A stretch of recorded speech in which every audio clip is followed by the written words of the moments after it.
તો અમદાવાદમાં ભગવાન જગન્નાથની નેત્રોત્સવ વિધિ મામાના ઘરેથી નિજ મંદિર પરત ફરશે ભગવાન જગન્નાથ. ભગવાનને ગર્ભગૃહમાં રત્નવેદી પર પ્રતિષ્ઠિત કરાશે. રત્નવેદી પર પ્રતિષ્ઠિત કર્યા બાદ નેત્રોત્સવ વિધિ કરાશે. સાથે સાથે ભક્તિભાવના રંગથી રંગાવાનું છે.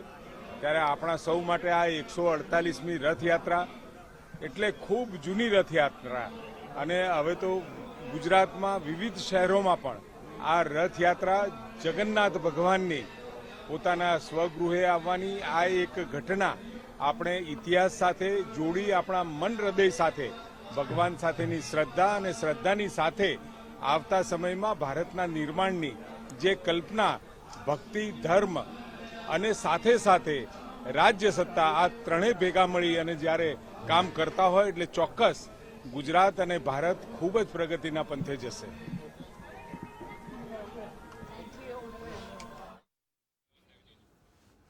અને આ મુદ્દે આપણી સાથે સંવાદદાતા ઉમંગ જોડાયેલા છે.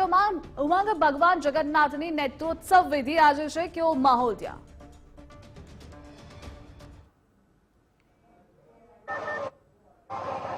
બિલકુલ, જે રીતે ભગવાન જગન્નાથજીની 148મી રથયાત્રા અને તેના પૂર્વે તમામ તૈયારીઓ છે કરવામાં આવી છે. મંદિર પરિસરની અંદર આજે ધ્વજારોહણ અને સાથે જ જે નેત્રોત્સવ છે તે યોજવામાં આવશે અને આજે જે નિરીક્ષણ છે આખા રૂટનું તે નિરીક્ષણ ખુદ રાજ્યના ગૃહમંત્રી હર્ષ સંઘવી છે તે કરવાના છે અને સાથે સાથે તેમની સાથે રાજ્યના ડીજી કમિશનર સહિતના જે પોલીસ અધિકારીઓ જે છે તેઓ પણ છે હાજર રહેવાના છે. અને ઋષિકેશ પટેલ આરોગ્ય મંત્રી છે થોડી ક્ષણો પહેલા જ તેઓ અહીંયા પહોંચી આવ્યા છે અને સાથે CR પાટીલ છે તેઓ પણ સંભવિત જે ધ્વજારોહણ કાર્યક્રમ છે તેમાં પોતાની હાજરી આપશે.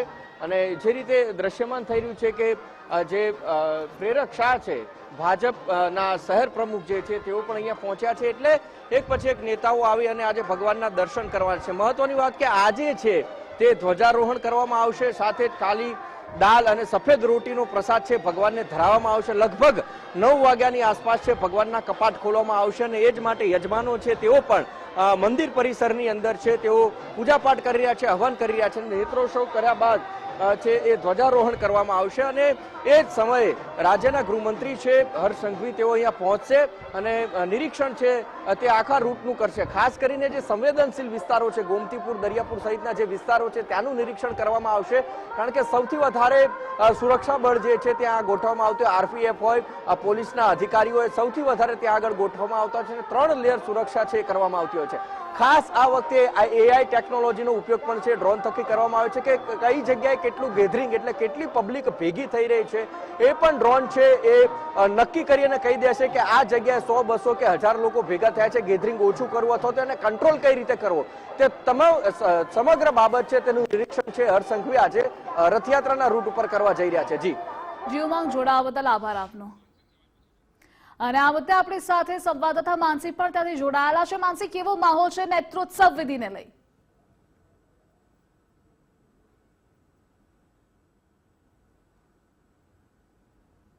જગન્નાથજી પોતાના મામાના ઘરેથી આજે નિજ મંદિર પરત ફર્યા છે ત્યારે તેમને ફરીથી પ્રસ્થાન કરવાની જે મંત્રોચ્ચાર વિધિ છે તે હાલ જગન્નાથ મંદિરમાં શરૂ કરી દેવામાં આવી છે. મહત્વનું છે કે રથયાત્રાની હવે ઘડીઓ જ ગણાઈ રહી છે ત્યારે હવે રથયાત્રાની તમામ જે વિધિ છે તે વિધિ ચાલી રહી છે. નેત્રોત્સવની ભગવાનની જે આજે વિધિ છે તે વિધિ ચાલી રહી છે કારણ કે આજે રથયાત્રા પહેલા ભગવાન જગન્નાથજી 15 દિવસ બાદ પોતાના મામાના ઘરે રહીને નિજ મંદિર પરત ફર્યા છે ત્યારે ભગવાન જગન્નાથજી, સુભદ્રાજી અને બલદેવજીની નેત્રોત્સવની જે પૂજા વિધિ છે તેની શરૂઆત મંદિરમાં થઈ ચૂકી છે અને તમામ જે યજમાનો છે તે યજમાનો પૂજા વિધિ કરી રહ્યા છે. વૈદિક મંત્રોચ્ચાર સાથે જે વિધિ છે તે વિધિ હાલ કરવામાં આવી રહી છે. વૈદિક મંત્ર ઉચ્ચાર કરી ભગવાનના આંખે પાટા બાંધવાની જે વિધિ છે તે વિધિ શરૂ કરવામાં આવશે અને ત્યારબાદ ધ્વજારોહણ જે વિધિ છે તે વિધિ કરવામાં આવશે અને ધ્વજારોપણની વિધિમાં ભાજપ પ્રદેશના અધ્યક્ષ CR પાટીલ પણ ખાસ હાજર રહે તેવી શક્યતાઓ સામે આવી છે. બીજી તરફ આરોગ્ય મંત્રી ઋષિકેશ પટેલ પણ જગન્નાથ મંદિર પહોંચ્યા છે અને મીડિયા મારફતે તેમને લોકોને રથયાત્રાની શુભકામનાઓ પણ પાઠવી છે. ખાસ કરીને ગુજરાત સરકારના મંત્રી બળવંતસિંહ રાજપૂત, ગૃહમંત્રી હર્ષ સંઘવી મેયર પ્રતિમા જૈન સહિત તમામ જે ભાજપના નેતાઓ છે તે ખાસ કરીને જગન્નાથ મંદિર હાજર રહેશે। ત્યારબાદ સવારે 11 વાગે સંતોનું સન્માન કરવામાં આવશે, જેમાં ખાસ કરીને પૂર્વ નાયબ મુખ્યમંત્રી નીતિન પટેલ પણ ખાસ ઉપસ્થિત રહેશે। ત્યારે હાલ તમામ જે પૂજા વિધિ છે તે કરવામાં આવી રહી છે। આપણી સાથે જે મહારાજ છે તેમની સાથે પણ વાત કરીશું। ખાસ કરીને આજે જે વિધિ કરવામાં આવી રહી છે નેત્રોત્સવની, કયા પ્રકારની વિધિ કરવામાં આવી રહી છે, કેટલા યજમાનો બેઠા છે? આમાં યજમાનો અલગ અલગ બધા આવેલા છે અહીંયા, અને વિધિ પ્રભુ જગન્નાથ ભગવાનની જે આ રથયાત્રા નિમિત્તે નીકળવાની ભગવાનની, એના નિમિત્તે આ પૂજા જે ભગવાન અહીંયા બિરાજમાન થવાના છે તો એના માટેની એક પ્રતિષ્ઠાની પૂજા છે। કેટલા યજમાન બિરાજમાન છે? યજમાન તો અસંખ્ય હોય છે મેડમ, કે જે પણ એમનો લાવો મળે છે, મુખ્ય છે એ લાવો મળતો હોય છે, એ નસીબ ભાગ્ય હોય એના માટે ભગવાનની કૃપા હોય એને લાવો મળતો હોય છે। બિલકુલ, આના પછી ધ્વજારોહણ કરવાનું છે, એ કેટલું મહત્વનું છે ધ્વજારોહણ? ભગવાન પ્રભુની ધજા અહીંયા બિરાજમાન કરવામાં આવે છે, ધ્વજારોહણ કરવામાં આવે છે। એ ભગવાનની પ્રતિષ્ઠાનું મુખ્ય અને ભગવાનનું આગમન એની મહત્વતા ધરાવે છે, અને કૃપા કે ભગવાનની વિશિષ્ટ કૃપા દરેક ભક્તો ઉપર પૂર્ણ પ્રાપ્ત થાય। બિલકુલ, આપણી સાથે અન્ય મુખ્ય ખાસ કરીને મહારાજ છે તેમની સાથે વાત કરીશું। મહારાજ, આજની પૂજા કેટલી મહત્વની રથયાત્રા પહેલાની?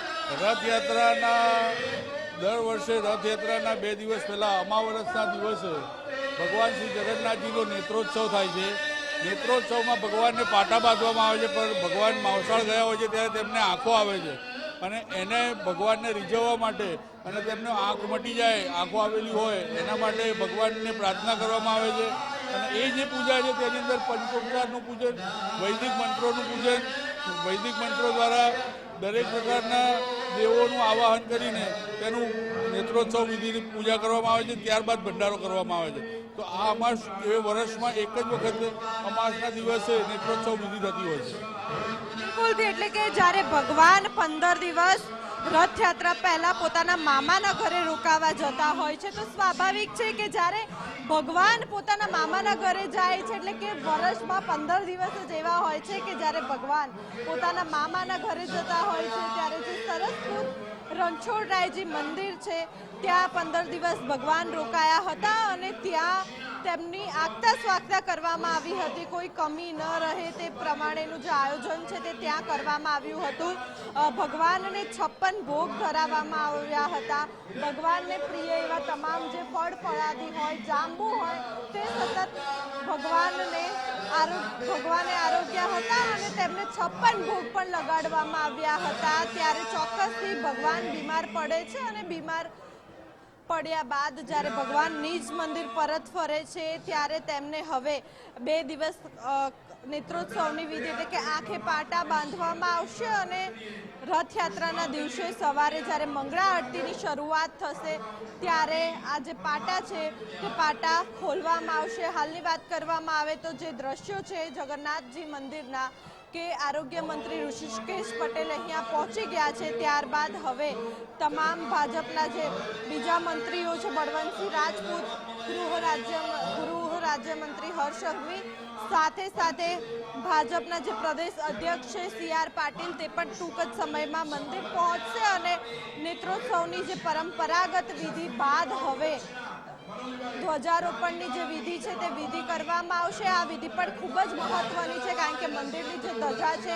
તે ધ્વજા ચડાવવામાં આવશે। ત્યારબાદ વાત કરવામાં આવે તો સાધુ સંતોનું જે સન્માન છે તે કરવામાં આવશે, અને ત્યારબાદ મંદિરમાં સૌથી મોટા જે ભંડારા છે તે ભંડારાનું આયોજન કરવામાં આવ્યું છે, જેમાં તમામ જે સાધુ સંતો ભોજન કરી શકે તે પ્રકારની વ્યવસ્થા કરવામાં આવી છે। જી વિમાનથી જોડાવા બદલ આભાર આપનો।